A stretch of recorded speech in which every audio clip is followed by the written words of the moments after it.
Welcome back to the third episode of the Bases Loaded podcast by the Idiots Podcast Network. I'm your host, Zach. Over on my left is idiot number one, Adam. Adam, how you doing today, baby? Another day, another great day. Ready to get moving. That sounds beautiful to me. So, we're going to keep going along with our top 5 lists, and today we're going to enter the top 5 list for our catchers out in this league. Obviously it doesn't matter what league they're in, whether they're in the AL or NL. We're just going straight up top 5 best at their position. Now, the one thing I will say before we get started is that as someone who played catcher growing up and really enjoyed the position, playing a little bit into high school, I hate how bad catcher stats are allowed to be and how we have to rank them so highly, because the fact that, one of the best catchers in the league can get by, one of or if not the best catcher in the league can get by on a, 2.72 an average with freaking 20 home runs and maybe like 65 RBIs. Like, what is that crap? Yeah, what is that? It's garbage. It's absolute garbage. Second baseman hit better. Fucking shitty outfielders hit better. I'm sick and tired of this position acting like, the only thing that matters is defense, but no other position defense doesn't matter. It's like, you know what? Defense matters, but we can't forget about the other half of the ball. If they can't hit, it's just as bad as if they couldn't field. It's unbelievable. I 100% agree with you, and I think somebody that both of us have on this list is somebody that's going to revolutionize this position. You know what? I would like to agree with that. Yeah. Hopefully. So we'll get right into it. We'll start off with our number 5 here, and you know what? I'm gonna take this. I'm gonna take the initiative here. I'm gonna start off with my number 5. My number 5 is Dalton Varsho, the newest addition to the Toronto Blue Jays. Now, this is a guy I know he does play a little bit of outfield. He's a little bit of a versatile guy. Not the greatest hitter. Hits about a 235 clip. He's not great. Doesn't have a great OPS. Isn't anything crazy. He's pretty decent behind the dish. Mm-hmm. The one thing he does do, though, is he has some pop behind the bat. Almost hit 30 home runs last season, Adam. Now, I do like to see that. A guy that actually can contribute a little bit. He's actually a part of the team. He almost had as many RBIs as he did runs last year, so I'll take that. And, most surprisingly, he almost had 20 steals. Yeah. I mean, this is a guy that really can get something done for this Toronto Blue Jays roster. Obviously, he might get pushed back a little bit in the lineup, but I think that bothers me too much in such a loaded team. The Blue Jays are a good team. They're going to be a team that scores a lot of runs and gets a lot of stuff done offensively. So I think Varsho could really contribute to that, really, be just as beneficial to this team.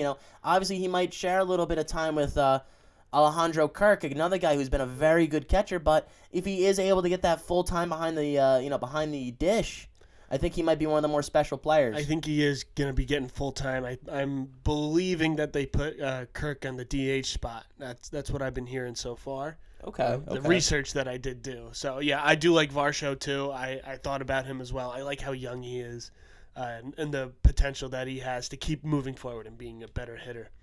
And my number 5, I'm going to go with an experienced guy in Wilson Contreras, once of the Chicago Cubs, now on St. Louis. And I think what I like about him is his consistency with the bat. Past 3 years, he's been hitting 20-plus home runs besides the 2020 season. Batting around the 340 line. He bats 356 career-wise. I like everything about him. He's a veteran. He's who you want to have behind the plate. A very well-defensive player who can see a lot of longevity behind the plate as well. Everything about him, I can't say anything wrong about this guy. He's very consistent. You know what you get from him. And now going to St. Louis, filling in some really big shoes, that I think he's going to do pretty well there. I think he's going to throw many people out, be a really good defensive catcher. He's a smart player.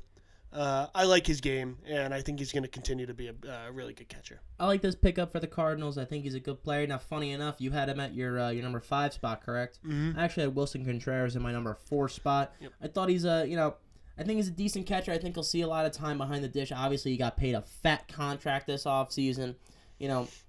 This is a guy that he's good behind the dish. He's okay offensively, but the one thing I will say is that it is a plus to have a guy who could at least hit the ball a little bit, that catcher position. I think it definitely helps out the Cardinals. They're already a pretty strong team. To add a piece like this, I think helps their already unbelievable defensive capabilities, especially around the diamond.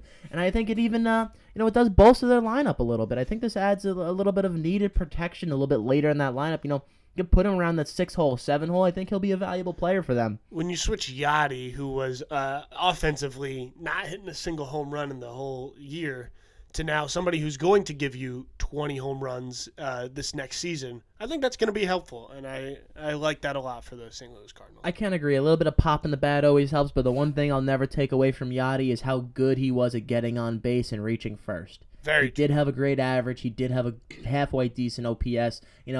I'm never going to blame Yachty for anything because Yachty, in my eyes, is almost a perfect catcher. If he could just hit the long ball a little bit better, he would be the perfect catcher. So, Adam, who's your number 4? Obviously, we just went over mine. My number 4, I have Sean Murphy here, and what I like him about his most is his defense. He might be he is definitely a top defensive player in this league.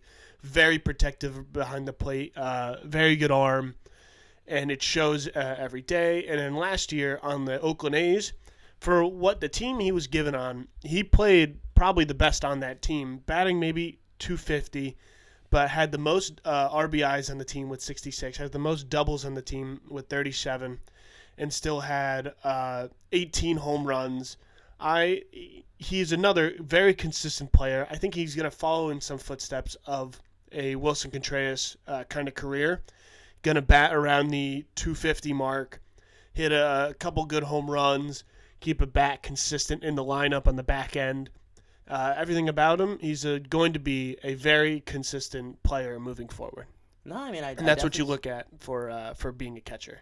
No, I get that. I mean, I see where you're coming from here.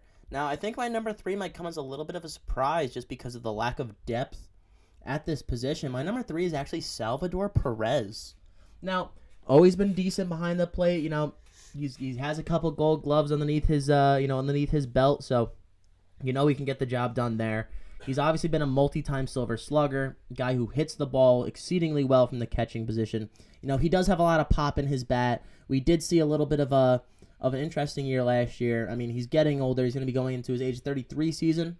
But what I will say is that he's going to at least offer you about 25 home runs in a season. That I'm not worried about. I'm not worried about him. He'll bat about 250, he has a good pop in his bat. I really like him moving forward. I think on a really depleted Kansas City Royals team, he'll add some of those runs. I mean, you got to score, you got to do something. You got 162 games. I think Salvador Perez will really be able to clean up a lot of those stats and really be the guy there, besides maybe Bobby Witt Jr. I think he might be bringing Bobby Witt in a lot more than anything else, But otherwise, I really am not a super huge fan of his statistical batting numbers. They don't jump off the page. I mean, he's pretty much an average hitter at this point. He did have that one crazy year where he hit 48 home runs.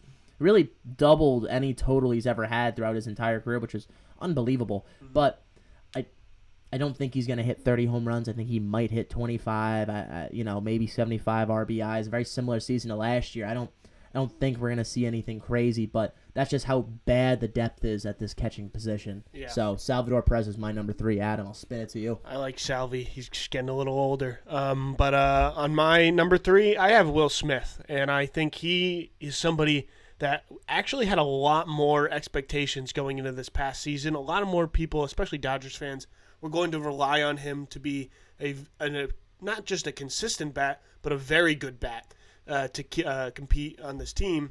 And yet he just had another average season, but it was a good season.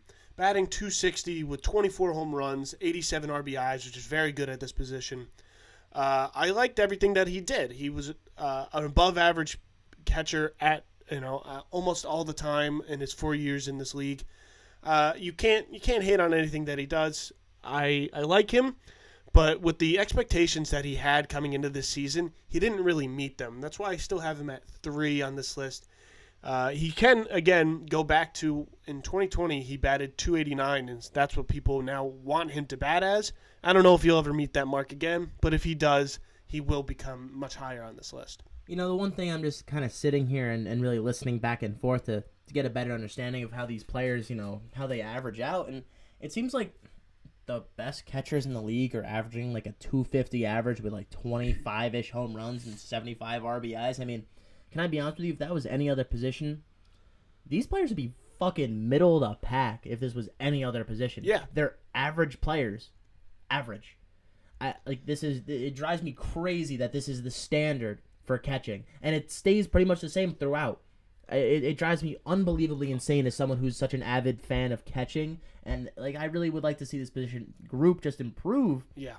But it doesn't seem like it's going to. I really do hope with some of these new rookies we'll see that happening soon. Now, I'm going to be honest with you. One guy I really expect to take another jump this year, a guy that I hope is going to really revolutionize his catching position is Adley Rutschman. Mm-hmm. I mean, a switch hitting catcher for Baltimore. Had he played the whole season last year, he's Rookie of the Year. Oh, easily. 100% Rookie of the Year. I would like to see him get a full season underneath his belt. I think that he's going to get a lot better this year. I think we're going to watch him really explode. I want to see a 20 home runs, 80 RBIs, yeah. But I think he could bat at a 275 clip and really kind of contend with what our number one catcher is on this list. I think that's going to be something that I'm very excited for from a 25-year-old catcher. And to be honest with you, on a growing and learning Baltimore Orioles team, a team that's very youthful and exciting, I think we're going to see really all Adley Rutschman explode this year. I couldn't agree more. Another my number 2 pick. What I love about him is, the switch hitting bat. He is consistent on both sides. You watch him, he can get a hit, get a home run on both sides of the ball. His 254 batting average last year does not speak about how good batting he actually was. His August and September stats were off the charts, batting closer to 280. And with 13 home runs in just that small span and 4 stolen bases, I think he can up the stolen bases. He can up the home runs. He can be a more versatile player behind in the box and on the bases. And don't forget about his fielding, which he has one of the best arms in the league and is a very smart player behind the dish, keeps the ball in front of him at all times. You can't speak more about this man. He's the next future of this position. He's someone I really like, and I know someone that the pitchers on the Baltimore Orioles really enjoy. Yes. So we'll move on to our number one guy. I hate to say it. I know you're number one guy without you even telling me who it is. I hate that it's JT Realmuto. Yep. Because you know what? This is a guy that, he's good. I mean, the fact that he was number 7 in MVP voting last year is actually a shame to the MLB. The fact that they would put a guy this high, I don't care if he won a Gold Glove and a Silver Slugger at the worst batting position in the entire league. I don't care. I'm sick and tired of watching guys bat 275. Okay, I'm sorry. He's the one catcher that bats above 250. Oh my God. He hit 22 home runs and 84 RBIs. But besides the fact, if he didn't have 21 stolen bases, he'd be the same as every other catcher we've talked about for the past 20 minutes ish, right? I think you're undervaluing what he brings to the table. He's a middle of the guy lineup. He will bat consistently. 84 RBIs is a great number. 22 home runs is a great number. 21 stolen. But if you have a 2020 season, 20 home runs, 20 stolen bases in any season, any position, how that could be valuable. For that is incredible. Position. That's incredible. And what he does behind the plate is second to none in this league, especially after Yadier Molina has retired. He is now the best defensive catcher in this league. He throws at anybody. He can. There is nobody comparable to him. He really is the excel. consensus number 1 pick. And even after a 2021 season where people were thinking he was declining, he comes right back and he has an incredible season of 2022 and makes it all the way to the World Series with his team. And he was a big, big, big part of it. I do like JT Realmuto a lot, even though he plays for the Philadelphia Phillies. Still an incredible player at that position. It's what you want to be. Funny enough, my big issue is not the fact that he plays for the Phillies. My big issue is with the catching position as a whole. But yes, in terms of everything, he would definitely be the best catcher. He's 100% the best catcher behind the dish. There's no doubt about that. I mean, I would argue that he is on the Phillies like a 5-6 hole hitter. And yeah, I mean, it is what it is at this point. Now, I am expecting the next wave of catching talent to really, hopefully shake up the league a little bit. I'm excited for a guy, Francisco Alvarez. I think that he might change the landscape a little bit of the way we view catchers, and I'm really excited for that. So I hope to see what happens there. Hopefully he gets called up at some point during the season. And don't be surprised to see after this next season that Adley Rutschman has easily become the best catcher in the league. I think he could take a massive step this next season. I very much agree with that. I'm not going to lie. So, from all of us at the Idiots Podcast Studio working on the Bases Loaded podcast, we really like to thank you here, folks, and thank you for coming out. Adam, you got anything you'd like to say to the people at home? Catchers suck. Oh, that hurts. So, folks, I really appreciate you coming out today. Appreciate you listening. And we'll have a new episode coming out very soon.